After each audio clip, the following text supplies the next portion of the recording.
और जो पश्चिम से हवा चल रही है वो पूरे के पूरे उत्तर प्रदेश और देश के माहौल को बदलने जा रही है। आज गाजियाबाद में बैठे हैं। इस बार भारतीय जनता पार्टी को गाजियाबाद से लेकर के गाजीपुर तक इंडिया गठबंधन सफाया करने का काम करेगा। आज किसान दुखी है। तमाम जो वादे किए थे, भारतीय जनता पार्टी की हर बात झूठी निकली। उनके वादे झूठे। न किसान की आय दोगुनी हुई, न नौजवान को नौकरी रोजगार मिला, और जो सपने दिखाए थे विकास के वो भी अधूरे हैं। जो इनका नैतिकता का बुलबुला था वो भी टूट गया। इलेक्टोरल बॉन्ड ने इनका बैंड बजा दिया। भारतीय जनता पार्टी सभी भ्रष्टाचारियों का गोदाम बन गई। न केवल भ्रष्टाचारियों को ले रहे हैं, बल्कि भ्रष्टाचारियों ने जो कमाया है उसको भी अपने साथ रख रहे हैं। जहां उत्तर प्रदेश देश का सबसे बड़ा प्रदेश है, डबल इंजन की सरकार में जो दावा करते रहे डबल इंजन, उनकी होर्डिंग देखिए आप कि अब डबल वहां पर नहीं दिखाई देते हैं, अकेले दिखाई दे रहे हैं।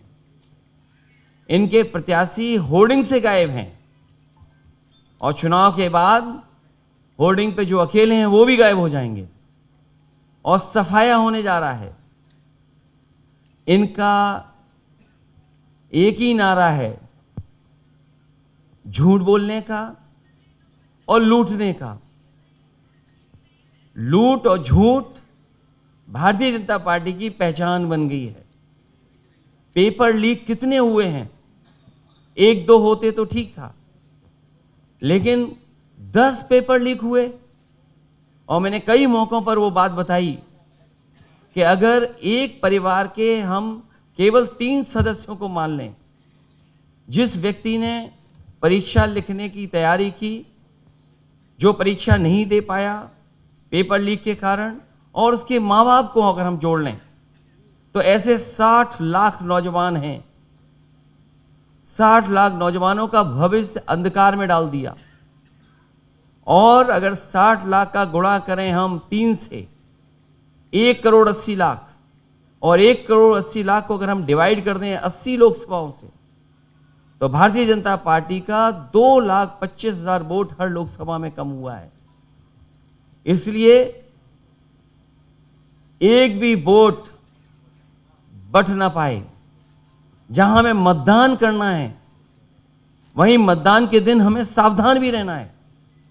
अगर हम सावधान रह करके मतदान करेंगे और अपने बूथ की चौकीदारी करेंगे तो भारतीय जनता पार्टी का सफाया होगा। आने वाले चुनाव में, ये देश का चुनाव है, देश की जनता बदलाव चाहती है और बदलाव की हवा पश्चिम से उत्तर प्रदेश से चल रही है। और मुझे पूरा उम्मीद है आने वाले समय में इंडिया गठबंधन और नई सरकार देश में दिखाई देगी। शुक्रिया अखिलेश जी। राहुल जी। नमस्कार। रामनवमी की आप सबको, देश को बहुत बहुत शुभकामनाएं। ये चुनाव विचारधारा का चुनाव है। एक तरफ आरएसएस और बीजेपी जो संविधान है, लोकतंत्र और बीजेपी जो संविधान है, लोकतांत्रिक सिस्टम है, उसको खत्म करने की कोशिश कर रही है। और दूसरी तरफ इंडिया गठबंधन, कांग्रेस पार्टी संविधान को, लोकतंत्र को डिफेंड करने की कोशिश कर रही है, उसकी रक्षा कर रही है। चुनाव में 2-3 बड़े मुद्दे हैं। सबसे बड़ा बेरोजगारी, दूसरे नंबर पर महंगाई, भागीदारी। मगर बीजेपी 24 घंटा डिस्ट्रैक्शन करने में लगी रहती है। कभी प्रधानमंत्री समुद्र के नीचे चले जाते हैं, कभी आसमान में सी प्लेन पे चले जाते हैं, मगर जो मुद्दे हैं उनके बारे में ना प्रधानमंत्री ना बीजेपी बात करती है। कुछ दिन पहले प्रधानमंत्री ने ANI को बहुत लंबा इंटरव्यू दिया, स्क्रिप्टेड था मगर फ्लॉप शो था। प्रधानमंत्री जी ने उसमें इलेक्टोरल बॉन्ड्स समझाने की कोशिश की। प्रधानमंत्री जी कहते हैं कि इलेक्टोरल बॉन्ड्स का सिस्टम ट्रांसपेरेंसी के लिए लाया गया, राजनीति को साफ करने के लिए लाया गया। अगर यह सच है तो उस सिस्टम को सुप्रीम कोर्ट ने रद्द क्यों किया? और दूसरी बात, अगर आप ट्रांसपेरेंसी लाना चाहते थे तो जिन लोगों ने आपको पैसा दिया, बीजेपी को पैसा दिया, हजारों करोड़ रुपए दिए, उनका नाम आपने क्यों छुपाया था? और जिन तारीखों पे उन्होंने आपको पैसा दिया उसको आपने क्यों छुपाया था? पता लगता है हजारों करोड़ रुपए का कॉन्ट्रैक्ट किसी कंपनी को मिलता है, उसके एकदम बाद वो कंपनी बीजेपी को पैसा देती है। सीबीआई की इंक्वायरी होती है, ईडी की इंक्वायरी होती है, किसी कंपनी पर शुरू होती है, उसके 10-15 दिन बाद कंपनी करोड़ों रुपए बीजेपी को देती है और फिर सीबीआई की इंक्वायरी, ईडी की इंक्वायरी बंद हो जाती है। सड़क पे इसको एक्सटॉर्शन कहते हैं, एक्सटॉर्शन कहते हैं सड़क पे। तो ये जो है इलेक्टोरल बॉन्ड्स का जो स्कीम है, ये दुनिया का सबसे बड़ा एक्सटॉर्शन का स्कीम है। हिंदुस्तान के सारे बिजनेसमैन इस बात को समझते हैं, जानते हैं, और प्रधानमंत्री जितनी भी सफाई देना चाहें कोई फर्क नहीं पड़ने वाला है, क्योंकि पूरा देश जानता है कि प्रधानमंत्री भ्रष्टाचार के चैंपियन है। धन्यवाद। शुक्रिया राहुल जी। अच्छा, एक और बात, आपने जयराम जी आपने कहा कि जो भी आपको क्वेश्चंस पूछने हैं आप पूछेंगे और ये ओपन एंडेड प्रेस कॉन्फ्रेंस है।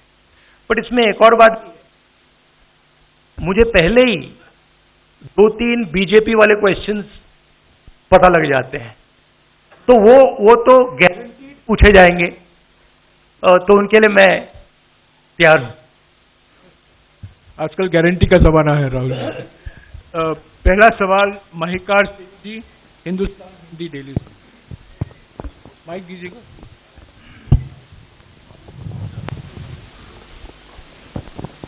राहुल जी, स्वागत है आपका। दोनों नेताओं, जबकि आज प्रचार का पहला चरण समाप्त होने वाला है, आपने मेरे मित्रों को थोड़ा सा कसरत करा दी। वो दिल्ली से यहाँ आए हैं, आपने गाजियाबाद में ही क्यों पीसी की? यूपी और दिल्ली छोड़ के गाजियाबाद में पीसी हो रही है। दूसरा सवाल ये है राहुल जी से कि लोग तो गुजरात छोड़कर पीएम बनने के लिए बनारस आते हैं, आप बाय नाइट चले गए, तो क्या अमेठी या रायबरेली से आप लड़ेंगे? ये बीजेपी वाला क्वेश्चन है, ये पत्रकार का सवाल। पहले opening ball BJP question. Very good, शाबाश। देखिए, अमेठी की बात कांग्रेस का डिसीजन है, जो भी मुझे ऑर्डर मिलेगा मैं वो करूंगा। सीईसी मीटिंग, हमारी पार्टी में सीईसी मीटिंग्स में ये डिसीजन लिए जाते हैं। बट पहला बीजेपी का question, good question, thank you. Amar Ujala से निशा, आप थोड़ा शांत हो जाइए यहाँ प्लीज। बहुत बहुत स्वागत है। मेरा सवाल आपसे ये है कि यूपी में न केवल यूपी में बल्कि पूरे देश में इस बार कांग्रेस ने अपने बहुत कम प्रत्याशी 268 अभी तक सामने आए हैं, और यूपी में तो 80 सीटों के मुकाबले केवल 17 सीट हैं। ऐसा क्यों? क्या ऐसा मान के चल रही है कांग्रेस की आप कमजोर चल रहे हैं, या यूपी में कमजोर है कांग्रेस इसलिए सपा या आपकी गठबंधन बाकी सहयोगी पार्टी सीट नहीं देना चाह रही हैं?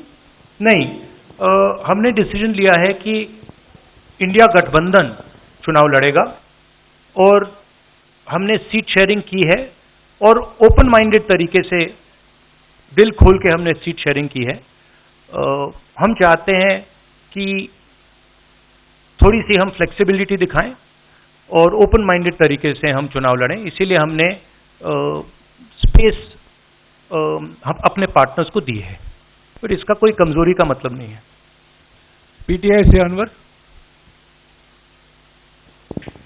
राहुल जी, मेरा सवाल आपसे है कि पिछले बार जो आप दोनों लोगों का गठबंधन था वो सफल नहीं हो सका उत्तर प्रदेश में। एक बार फिर आप लोग साथ आए हैं और प्रधानमंत्री ने पिछले दिनों कहा कि ये दो लड़कों की फ्लॉप फिल्म है जो इस बार भी फ्लॉप होगी।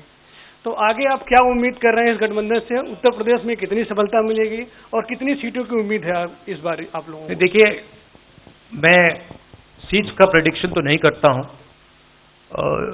जनरल बात कह सकता हूं कि बीजेपी को मुझे लग रहा था 15-20 दिन पहले कि 180 से 180 तक जाएंगे, अब मुझे लग रहा है 150 तक जाएंगे। हर स्टेट में हमें रिपोर्ट मिल रही है कि हमारा चुनाव इंप्रूव कर रहा है और अंडर करंट है।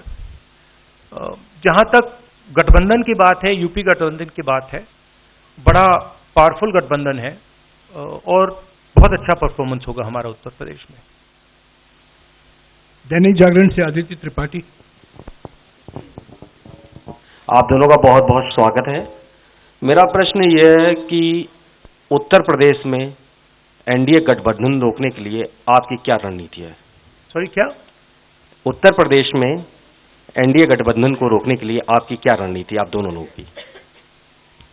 उत्तर प्रदेश में नेशनल लेवल पे मैं आपको हमारा फाउंडेशन बता देता हूं और वही आइडियाज हम उत्तर प्रदेश में भी चलाएंगे।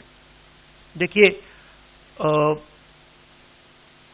पिछले 10 सालों में नरेंद्र मोदी जी ने नोटबंदी करके, गलत जीएसटी लागू करके और जो बड़े बड़े अरबपति हैं, अदानी जी हैं, उनका पूरा सपोर्ट करके जो रोजगार पैदा करने का सिस्टम था उसको उन्होंने कंप्लीटली खत्म कर दिया है।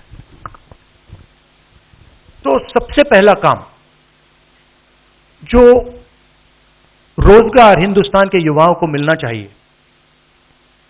उसको एक बार फिर स्ट्रेंथन करने का है। उसके लिए हमने अपने मैनिफेस्टो में 2-3 आइडियाज दिए हैं। एक आइडिया रेवोल्यूशनरी आइडिया है, राइट टू अप्रेंटिसशिप। तो जो अमीर घर के बच्चे होते हैं वो अप्रेंटिसशिप करते हैं, ट्रेनिंग मिलती है, पेड ट्रेनिंग होती है। तो हमने डिसाइड किया है कि हिंदुस्तान के उत्तर प्रदेश के सब ग्रेजुएट्स को, डिप्लोमा होल्डर्स को हम अप्रेंटिसशिप का अधिकार देंगे। जो भी अप्रेंटिसशिप करना चाहेगा उसको प्राइवेट सेक्टर में, पब्लिक सेक्टर में, सरकार में अधिकार मिलेगा, अप्रेंटिसशिप का अधिकार मिलेगा, ट्रेनिंग होगी और 1 लाख रुपए साल का, 8,500 रुपए महीने का उस युवा के बैंक अकाउंट में हम डालेंगे। और ये करोड़ों युवाओं के लिए हम अधिकार दे रहे हैं। इससे एक ट्रेन्ड मैन पावर तैयार होगा, प्राइवेट कंपनीज को भी इसका फायदा होगा, सरकार को भी इसका फायदा होगा और एक प्रकार से युवाओं के लिए ये एक जॉब मार्केट में एंट्री का सिस्टम हो जाएगा। दूसरी चीज 30 लाख सरकारी रोजगार हैं जो नरेंद्र मोदी भर नहीं रहे हैं, वो वैकेंसीज हम युवाओं को देने जा रहे हैं। पेपर लीक की बात हुई है, उसके लिए हम कानून बनाएंगे, उसको हम खत्म कर देंगे। तो ये बात हुई युवाओं की। एक और हमारा आइडिया, क्रांतिकारी आइडिया, और ये उत्तर प्रदेश की महिलाओं को बहुत फायदा मिलेगा इससे। हर गरीब परिवार की हम लिस्ट बनाएंगे और हर गरीब परिवार में से हम एक महिला को चुनेंगे और उसके बैंक अकाउंट में महीने के 8,500 रुपए, साल के 1 लाख रुपए सरकार हर महीने बैंक अकाउंट में डालने जा रही है। किसानों की बात, किसान सिर्फ 2 चीजें मांग रहा है। नरेंद्र मोदी से 10 साल मांगा, हमें सही दाम दिलवा दीजिए, और जैसे आपने 16 लाख करोड़ रुपए मतलब 24 साल का मनरेगा आपने अदानी जैसे लोगों का माफ किया, वैसा ही आप हमारा भी माफ कर दीजिए। और नरेंद्र मोदी मना करते हैं, उन पर फायरिंग करवा देते हैं, उनको डरा देते हैं। तो हमने लीगल एमएसपी की का निर्णय ले लिया है। हिंदुस्तान में पहली बार लीगली गारंटीड एमएसपी होगी और हम उनका किसानों का कर्जा माफ करने जा रहे हैं। यही मेन मुद्दे हैं चुनाव में। बीजेपी का मैनिफेस्टो देखेंगे तो उसमें आपको उसका जो फाउंडेशन है, 2 चीजें हैं। एक कि वो शायद 10-15 साल बाद ओलंपिक गेम्स इंडिया लाएंगे, और दूसरा 1 या 2 व्यक्तियों को वो चांद पे पहुंचा देंगे। तो ये बेसिकली चुनाव चल रहा है। शुक्रिया राहुल जी। अगले 3-4 सवाल आप कृपया अखिलेश जी से पूछेगा। एएनआई से शालिनी।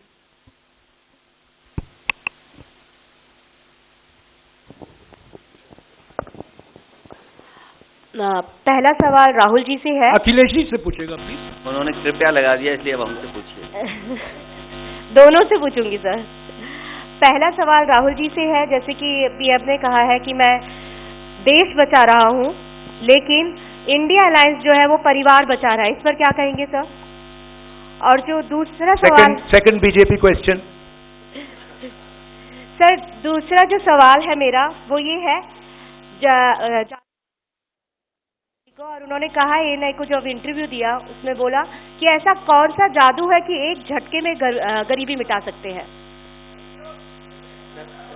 मैं जानना चाहता हूँ ऐसा कौन सा जादू है कि एक झटके में गरीबी मिटाई जा सकती है। तो ये मेरा सवाल दोनों से है। नहीं, दोनों से है। मैं धन्यवाद देता हूं, आप लोगों ने सवाल पूछे। हालांकि कुछ सवाल आपने राहुल जी से पूछे थे। एनडीए को पीडीए हराएगा, एनडीए को पीडीए हराने जा रहा है, एनडीए को पीडीए हराने जा रहा है। और जहां तक सवाल परिवारवाद की बात है, आज नवरात्र है, आज शुभ दिन है। भारतीय जनता पार्टी के लोग संकल्प लें कि ना किसी परिवार वाले को टिकट देंगे और ना किसी परिवार वाले से वोट मांगेंगे।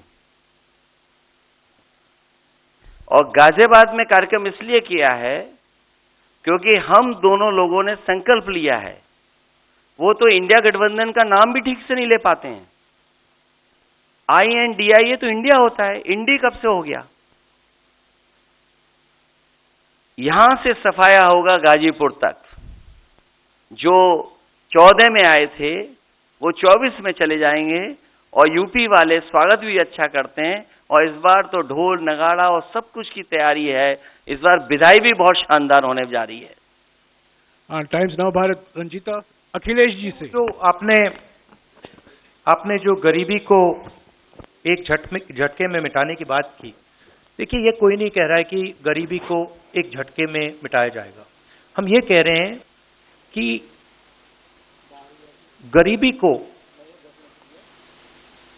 गहरी चोट पहुंचाई जा सकती है, और तरीके मैंने आपको बताए हैं। नरेंद्र मोदी जी ने पूरा का पूरा फोकस 22 लोगों पे किया है, 22-25 लोगों पे किया है। आज की सच्चाई है कि 22 लोगों के पास उतना धन है जितना 70 करोड़ लोगों के पास है। गरीबी का यह भी कारण है कि नरेंद्र मोदी जी ने सारा का सारा धन कंसंट्रेट कर दिया है, 20-25 लोगों को पकड़ा दिया है। मैं जाति जनगणना की बात कर रहा हूं, और मैंने ये बात बहुत बार उठाई है। भागीदारी की बात होती है। हिंदुस्तान के किसी भी इंस्टीट्यूशन में आपको ना पिछड़े वर्ग के लोग मिलेंगे, ना दलित मिलेंगे, ना आदिवासी मिलेंगे, ना गरीब जनरल कास्ट के लोग मिलेंगे। मैंने मीडिया के बारे में बात उठाई। मीडिया में आपको बड़े बड़े एंकर्स दिखते हैं। आपको मीडिया की कंपनीज के मालिक की लिस्ट निकालिए, आपको दिख जाएगा कि उधर ना एक पिछड़ा मिलेगा, ना एक दलित मिलेगा, ना एक आदिवासी मिलेगा। तो हम क्रांतिकारी काम करने जा रहे हैं। जाति जनगणना, महिलाओं को एक गरीब महिलाओं को 1 लाख रुपए, युवाओं को अप्रेंटिसशिप का कानून, अप्रेंटिसशिप का अधिकार, उनके बैंक अकाउंट में 1 लाख रुपए, किसानों को एमएसपी। तो ये सब गरीबों को पैसे देने के तरीके हैं। नरेंद्र मोदी जी ने पिछले 10 साल में गरीबों को कुछ नहीं दिया। तो ये हम करने जा रहे हैं। हाँ रंजीता, अखिलेश जी से। हाँ, अखिलेश जी से ही सवाल है। राहुल जी ने अभी जितनी भी चीजें कही, अखिलेश जी से नहीं, मैं सवाल पहले जितनी भी चीजें कही वो तमाम चीजें कांग्रेस के घोषणा पत्र में है। क्या इंडिया गठबंधन का अपना कोई साझा जो है वो मैनिफेस्टो होगा? अखिलेश जी, क्या जो राहुल जी कह रहे हैं क्या वही तमाम चीजें सपा की भी है, या सपा कुछ अलग भी घोषणाएं कर रही है चुनाव में? इंडिया गठबंधन नई उम्मीद है, और जैसा कि राहुल जी ने कहा कि उनके मैनिफेस्टो में बहुत सारी चीजें हैं जिससे गरीबी दूर की जा सकती है। उसी से जोड़ करके मैं ये कहना चाहता हूं कि जिस समय हमारा देश का किसान खुशहाल हो जाएगा, जिस दिन देश के किसान को अपनी लाभकारी मूल्य मिलने लगेगा फसल का, और मैं समझता हूं जितने भी राजनीतिक दल हैं और खासकर जो इंडिया गठबंधन के साथी हैं, वो ये बात कह रहे हैं कि हम एमएसपी की गारंटी देंगे या किसानों को लाभकारी मूल्य देंगे, और जिस दिन भारत सरकार किसानों की आय बढ़ा देगी, गरीबी दूर होना शुरू हो जाएगी। और मैं कई मौकों पर कह रहा हूं कि जाति जनगणना भी एक हमारा मुद्दा है। बिना सामाजिक न्याय के, बिना जाति की गैर बराबरी खत्म किए हुए हम अपने समाज को आगे नहीं बढ़ा सकते। और जैसा राहुल जी ने कहा कि खुशहाली के लिए जाति गणना जरूरी है, तो जाति गणना, सामाजिक न्याय और पीढ़ी की लड़ाई को लेकर के हम चलेंगे। उससे गरीबी भी दूर होगी और मान सम्मान भी मिलेगा। विक्रांत, एक चीज और देखिए, ये जो हमारा मैनिफेस्टो है, ये जरूर कांग्रेस पार्टी का मैनिफेस्टो है, मगर इसमें जो आइडियाज हैं वो इंडिया गठबंधन उनकी आइडियोलॉजी के आइडियाज हैं। और अगर समाजवादी पार्टी का कोई सजेशन हो या किसी और भी इंडिया गठबंधन की पार्टी का सजेशन हो, उसको हम सब ऑन बोर्ड करेंगे। तो हमारा मतलब जॉइंटली काम होता है। हम बातचीत करके, कंसल्ट करके काम करते हैं और फ्लेक्सिबिलिटी दिखाते हैं। और हम लोग G20 की तरह नहीं है, केवल 2 का चलता हो, बाकी सब 0 हो। अखिलेश जी समझने में वक्त लगेगा।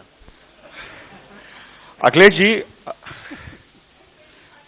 G20।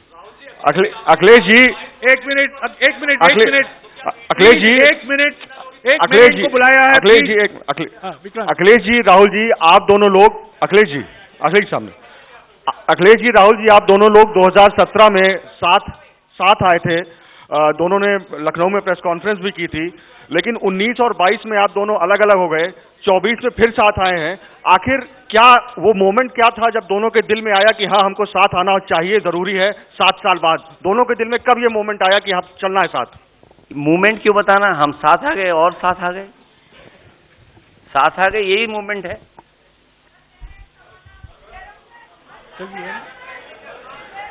पहले चरण की वोटिंग के लिए आज शाम तक प्रचार का शोर थम जाएगा। चुनावी पारा हाई है। आम आदमी पार्टी की तरफ से प्रेस कॉन्फ्रेंस की जा रही है, सुनते हैं क्या कह रहे हैं संजय सिंह। पूरा करके दिखाएंगे, उसके लिए संकल्पबद्ध हैं। और जो भी लोग हमारी राम राज्य की कल्पना को देखना चाहते हैं, वो हमारी वेबसाइट पे जरूर जाएं। क्या काम हमने दिल्ली में किया है, क्या काम हमने पंजाब में किया है वो काम लोग देखें, जानें और तब हमारे साथ जुड़े। मैं आतिशी जी से और सौरभ जी से कहूंगा, जैस्मीन जी से, कि वो भी अपनी बात रखें, क्योंकि ये वो लोग हैं जो केजरीवाल जी के राम राज्य के मॉडल को जमीन पर सच करके दिखाने के लिए दिन रात काम कर रहे हैं। आतिशी जी।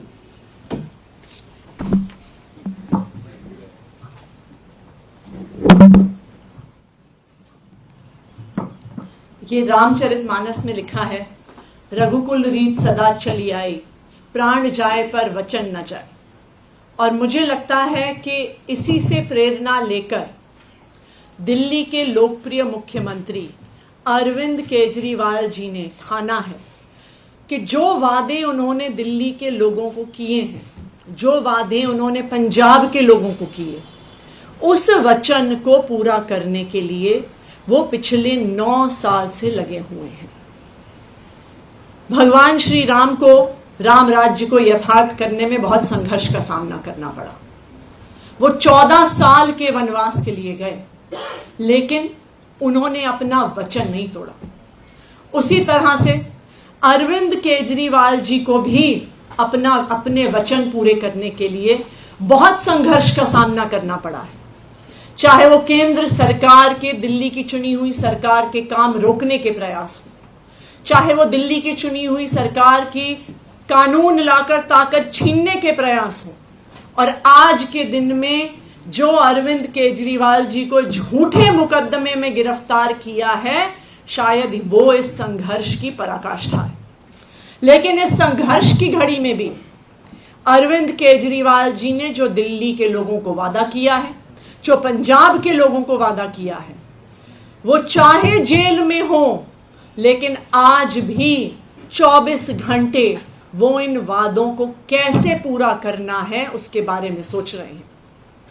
वो जब जेल से हमें संदेश भी भिजवाते हैं, वो संदेश ये नहीं होता कि मुझे बाहर लाने के लिए काम करो, मैं बाहर कैसे आऊंगा, वकीलों का क्या होगा।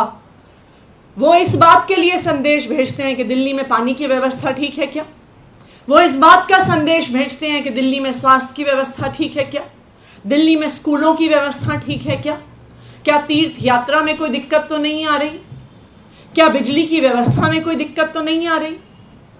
क्यों? क्योंकि अरविंद केजरीवाल जी सिर्फ दिल्ली के मुख्यमंत्री नहीं हैं। अरविंद केजरीवाल जी दिल्ली के 2 करोड़ लोगों को अपना परिवार मानते हैं, और इस परिवार की तरह, एक परिवार की तरह उन्होंने दिल्ली की सरकार को पिछले 9 साल से चलाया है।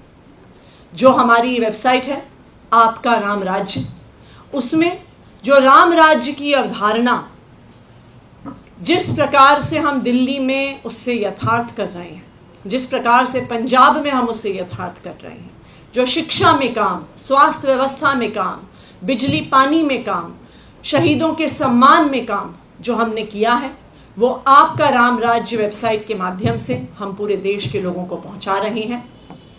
इसलिए पहुंचा रहे हैं क्योंकि हम चाहते हैं कि पूरे देश में लोग देख पाएं कि अगर वो सही जगह वोट देते हैं, एक ईमानदार पार्टी को वोट देते हैं, एक अरविंद केजरीवाल जैसे नेता को वोट देते हैं, तो उनकी जिंदगी में बहुत बड़ा सुधार आता है। और मुझे पूरा भरोसा है कि ना सिर्फ दिल्ली के लोग, ना सिर्फ पंजाब के लोग, बल्कि पूरे देश के लोग इस वेबसाइट आपका राम राज्य के माध्यम से अरविंद केजरीवाल जी के कामों को देखेंगे। सौरभ भाई।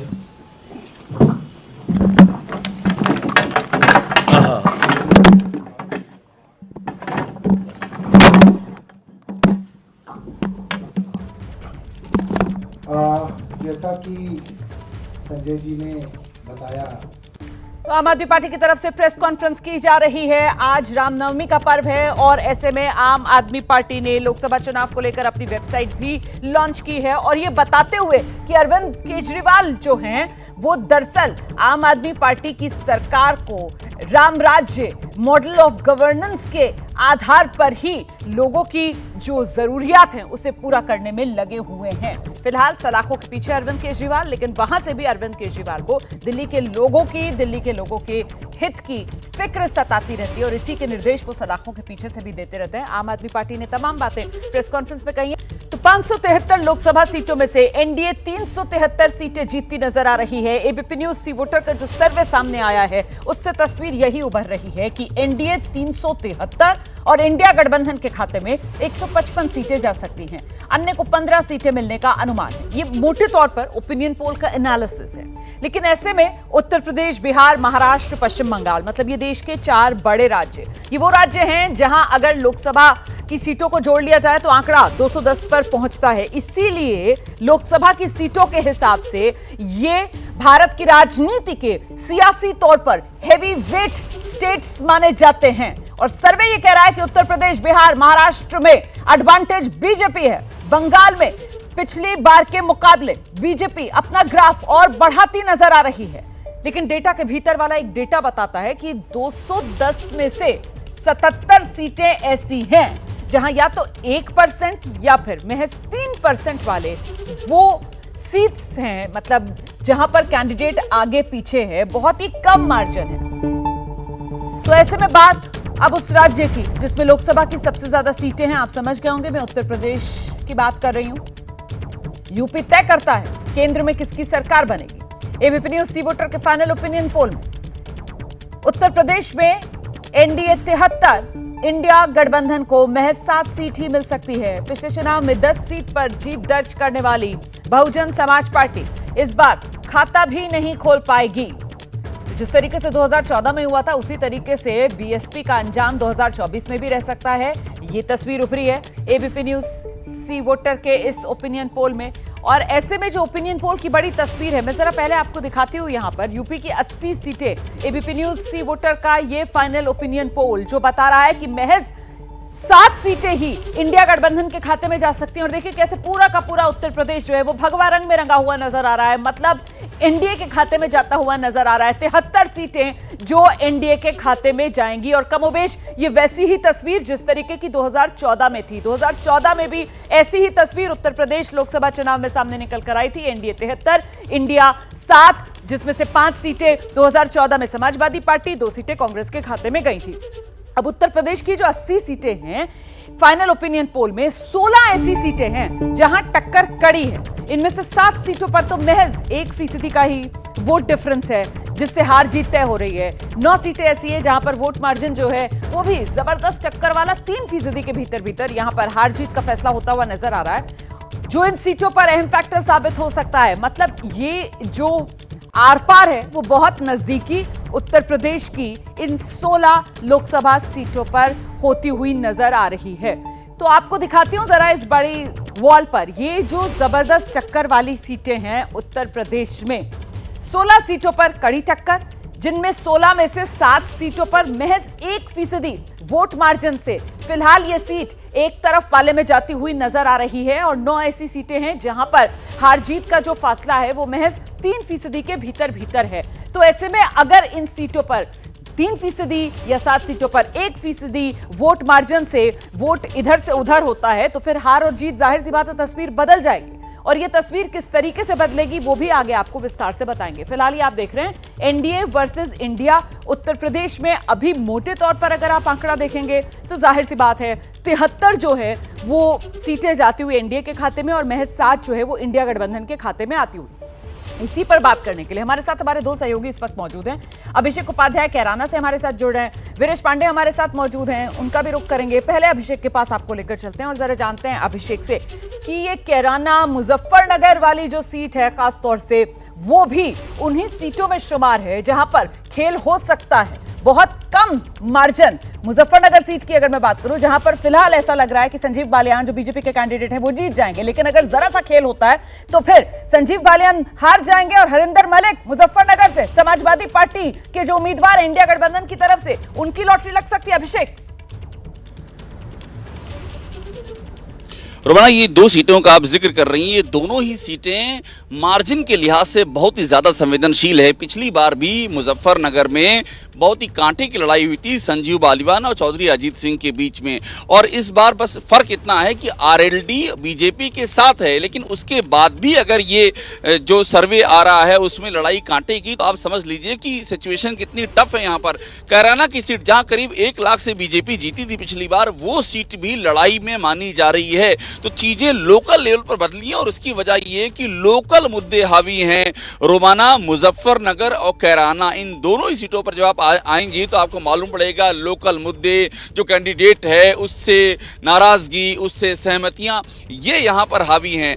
आरएलडी के साथ आने पर इन दोनों ही जगहों पर समीकरण बदला है बीजेपी के फेवर में। उसके बाद भी ये सीटें बीजेपी के लिए टफ मानी जा रही हैं और जो राजपूतों की नाराजगी वाला इशू है रोमाना, वो भी इन दो क्षेत्रों में उनका ठीक ठाक असर नजर आ रहा है। यही वजह है कि यहाँ पर बहुत आपके पास कुछ तकनीकी खराबी आ रही है, आपकी तस्वीर साफ नहीं आ पा रही है, आवाज भी कट कर आ रही है। वीरेश पांडे का रुख कर लेते हैं। वीरेश, तो ये पहले चरण में 19 अप्रैल पश्चिमी उत्तर प्रदेश की वो सीटें जहां पर वोट पड़ने वाले हैं।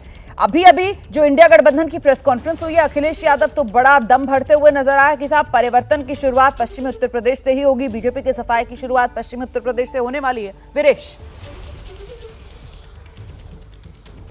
देखिए, पश्चिमी उत्तर प्रदेश में जो एक जाति विशेष की महापंचायत चल रही है, एक जाति विशेष को टिकट नहीं मिलने, भेदभाव को लेकर उनके लोगों के जमीन पर उतरने की जो बातें सामने आ रही हैं, उससे अखिलेश यादव और विपक्ष बहुत प्रोत्साहित है, उसका दम भर रहा है। लेकिन जमीनी हकीकत इतना आसान नहीं है, क्योंकि एक मोदी फैक्टर है, मोदी का फेस है, मोदी का चेहरा है। जब विधानसभा की बात होती है, निकाय चुनाव की बात होती है, प्रधानी की बात होती है, तो बात अलग होती है। लेकिन जब देश में प्रधानमंत्री बनाने की बात होती है, मैं कई राज्यों के दौरे पर था, तो जनता का कहना था कि मोदी सबसे बड़ा फैक्टर है और यह संजीवनी बूटी है भारतीय जनता पार्टी के प्रत्याशियों के लिए। ये ऐसे प्रत्याशी हैं जो अपने गांव के प्रधानी न जीत पाए, विधायक और सांसद बनना तो छोड़ दीजिए, ऐसे भारतीय जनता पार्टी के प्रत्याशी हैं। लेकिन मोदी का जो फैक्टर है, योगी का फैक्टर है, वो सबसे बड़ा फैक्टर है, वो सबसे बड़ी संजीवनी है। लेकिन जिस तरीके से ध्रुवीकरण विपक्ष में हो रहा है और एक जाति विशेष का आंदोलन इन प्रथम चरणों के चुनावों में देखने को मिल रहा है, उससे राहुल गांधी, अखिलेश यादव जो भी हो, फिलहाल के लिए मस्त हो सकते हैं और अपने को दम भर सकते हैं। ठीक है, रहिए मेरे साथ, लौटूंगी आपके पास। जरा स्टूडियो में जो खास मेहमान हमारे साथ मौजूद हैं उनका भी आपसे परिचय करा देते हैं। आप देख सकते हैं हमारे साथ यहाँ स्टूडियो में विजय त्रिवेदी जी मौजूद हैं, राकेश शुक्ला जी मौजूद हैं, आशीष रंजन हमारे साथ मौजूद है। जल्दी से एक क्विक रिएक्शन उत्तर प्रदेश पर, क्योंकि फिलहाल हम बात कर रहे हैं विजय जी, और खासतौर से पहला चरण जिसकी शुरुआत पश्चिमी उत्तर प्रदेश से होने वाली है, और वहां पर ऐसा लग रहा है कि आरएलडी बीजेपी के साथ आ गई है। लेकिन तब भी बीजेपी ने जितनी उम्मीद की थी कंफर्टेबल विन की पश्चिमी उत्तर प्रदेश में, वो फिलहाल आंकड़ों में तो होती हुई नजर नहीं आ रही। देखिए, जो फर्स्ट फेज में यूपी में इलेक्शंस हो रहे हैं उसमें 8 सीटें हैं, तो 8 सीटों में पिछली बार भारतीय जनता पार्टी को 2 सीटें मुजफ्फरनगर और कैराना मिली थी। मुजफ्फरनगर में थोड़ा मुश्किल था क्योंकि अजीत सिंह वहाँ पर रहे थे, तो करीब 6000 वोटों से वो सीट जीती थी। लेकिन कैराना में उन्होंने 99,000 के करीबन 1 लाख के वोटों से वो जीत हुई है, तो इसलिए मुश्किल नहीं लग रहा। और आरएलडी के आने से मुजफ्फरनगर सीट में, हालांकि वहाँ पर संगीत सोम जो भारतीय जनता पार्टी के नेता ही हैं, वो संजीव बालियान के खिलाफ काफ़ी एक्सरसाइज कर रहे हैं, पार्टी की लीडरशिप ने भी उनको उस पर थोड़ी सी हिदायत दी है, समझाया है, तो वो मुश्किल हो रही है। लेकिन मुझे नहीं लगता कि ये दोनों सीटों पर कोई मुश्किल होगा। बाकी की जो 5-6 सीटें हैं उसमें देखिए, पिछली बार 2019 में बीएसपी और एसपी साथ में थे, तो वहाँ पर उनको जो सीट 2 मिली थी समाजवादी पार्टी, वहाँ वो जो मुस्लिम और दलित वाला जातीय कॉम्बिनेशन होता है वो बहुत डेडली कॉम्बिनेशन हो जाता है, डेडली कॉम्बिनेशन था। लेकिन इस बार दोनों साथ साथ नहीं है, दोनों अलग अलग लड़ रहे हैं, तो उसका फायदा भी भारतीय जनता पार्टी को होने वाला है। और रामपुर सीट तो बीजेपी ने उनसे जो बाई इलेक्शन था उसमें निकाल ही ली थी, तो इसलिए मुझे लग रहा है कि इस 8 सीट में बीजेपी अपना स्कोर को सुधारेगी और समाजवादी पार्टी क्या अपना जो स्कोर है उसको बचा सकती है। और उससे भी ज़्यादा है, बीएसपी के पास जो 3 सीटें आई थी, क्या बीएसपी वो सीटें बचा सकती है, क्या वो भारतीय जनता पार्टी को मिलेगी। लेकिन कांग्रेस के पास इस इलाके में कोई सीट दिखाई नहीं देती है, या वहाँ पर रिकवर कर सकती हो। ठीक है आशीष, देखिए, जो आप सीटें भी दिखा रहे थे क्लोज कंटेस्ट में, उसमें से ज़्यादातर सीटें आपको ईस्टर्न यूपी में मिलेंगे, जो कि 6-7वें फेज में जा रहे हैं। और एक सिमिलैरिटी और है कि 2019 के जो चुनाव हुए थे तो 16 ऐसी सीट थी पूरे उत्तर प्रदेश में जिसमें मार्जिन जो थी वो 5% से कम थी, मार्जिन ऑफ विक्ट्री, और उसमें से 14 सीटें बीजेपी जीती थी। यानी कि बीजेपी के लिए वो जो क्लोज सीटें सर्वेज में भी आ रहे हैं, 2019 में भी वो क्लोज कंटेस्टेड सीट थी और वो क्रिटिकल है। रही बात, मैं विजय सर के इस बात से सहमत हूँ कि वेस्टर्न यूपी में जो है एसपी बीएसपी के अलायंस की वजह से काफ़ी टक्कर दे पाई थी 2019 में बीजेपी को। इस बार आरएलडी के साथ आने से मोर और लेस कम से कम 2019 की तुलना में उनका परफॉर्मेंस बेहतर ही होगा बीजेपी का। और जो तीसरी चीज़ है, एससी जो है शेड्यूल कास्ट के जो सब यूपी का पूरा ऐसा डेमोग्राफी है कि आपको वेस्टर्न यूपी में और वेस्टर्न यूपी में तो काफ़ी ज़्यादा एससी मिलेंगे। जी जी जी। तो वो जो है अब वो बीएसपी के साथ रहते हैं, क्योंकि अगर बीएसपी के साथ रहेंगे तब तो बीजेपी को मैसिव बेनिफिट्स मिलेगा। ठीक है। और अगर वो लेकिन आप जो कह रहे हैं कि साहब मैक्सिमम ईस्टर्न यूपी की तरफ है, नहीं, जो 1% वाला वोट शेयर वाला मामला जहां पर अटका हुआ है ना, और वो फिलहाल सातों की सातों जो हैं वो एनडीए के खाते में जा रही हैं। उसमें अमरोहा भी है, उसमें फिरोजाबाद भी है, उसमें मुरादाबाद भी है, उसमें मुजफ्फरनगर भी है, उसमें संभल भी है। सिर्फ 1% वोट शेयर का यहां पर खेल है। राकेश शुक्ला जी, देखिए, जिन सीटों का आपने नाम लिया उसमें मेरी समझ में नहीं आ रहा है कि कांग्रेस ऐसी सीटें क्यों ली जिन सीटों पे उसका जमानत जब्त हो चुकी है या 1 से 2% वोट मिला है। अमरोहा देखिए, 2009 में उसके पास 1.8% वोट था, 2014 का चुनाव नहीं लड़ी, 2019 के चुनाव में भी उसके पास 2% वोट था। वो दानिश अली आ गए ना, पिछली बार बीएसपी से जीते थे 2019 में। मैं अपनी पूरी बात कर लूं। अब वहां पे जो दानिश अली जीते उसका बड़ा कारण ये था कि मुस्लिम और जाटव वहां बड़ी संख्या में है, और 4.5 लाख मुस्लिम है, 2.5 लाख करीब जाटव हैं, और 6.5 लाख से ऊपर वोट दानिश अली जी को मिला था 2019 के चुनाव में बसपा से। इस बार जो इनका पैटर्न है कांग्रेस का अमरोहा सीट को लेके, तो दानिश अली कितना खींचेंगे? 2% का 3% कर लेंगे। तो अमरोहा सीट तो कांग्रेस को नहीं मिल रही, और वहां पे फिर भारतीय जनता पार्टी को, कंवर सिंह तंवर को फायदा होता हुआ दिख रहा है। ठीक है, अन्य सीटों पर आगे विस्तार से हम बात करेंगे।